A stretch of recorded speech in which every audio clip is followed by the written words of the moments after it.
আসসালামু আলাইকুম। এটা হচ্ছে ম্যাগি আর নতুন ফ্লেভার। সবাই হয়তো খেয়েছেন, বাট আমি খাওয়া হয়নি। কারি মশলা, এটা আমি এখন রান্না করবো বাচ্চাদের জন্য। তো সাথে থাকবে। এটি আমি বয়েলে দিয়ে দিয়েছি, এই যে খুব সুন্দর করে বয়েল করছি, এবং এটা এই যে এটা কারি মশলা দেওয়া হয়েছে, এটা দিয়ে আমি রান্না করবো। নুডলসটা এই যে ছেঁকে নিচ্ছি এখন আমি।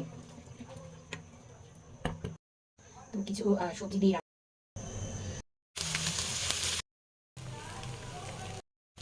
নুডলসটা পুরো কমপ্লিট হয়ে আসলো। ওদের কোচিং শেষ করে আজকে যেহেতু আমি বাসায়, তাই বায়না করলো যে আমার হাতে নুডলস খাবে, তাই নুডলসটা রান্না করলাম।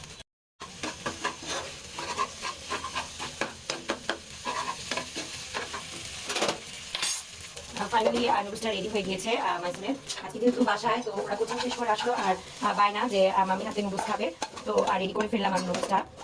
তো ওরা চাচ্ছিল যে একটু সবজি দিয়ে খাবে, নতুন যেহেতু সবজি এসেছে, আর একটু আদা কাঁচা সবজি করে আর কি, যেটাকে বলে ওভাবে খাবে। তো ওইভাবে আমি ওদের জন্য রেডি করলাম।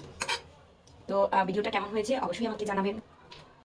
সরি, ভুলে যাবেন। কেমন হয়েছে নুডলসটা? অনেক মজা, তাই? আলহামদুলিল্লাহ। তো মামির জন্য কিছু বলো। Thank you mummy, I love আর হচ্ছে আসলে মাইসুরকে ভিডিওতে নেওয়া যাবে না, বকা খেতে হবে আমার। তো যাই হোক, নুডলসটা খুব ভালো হয়েছে না? তো মামিকে কি 100 কত দেওয়া আছে? 500। ওরে বাবা।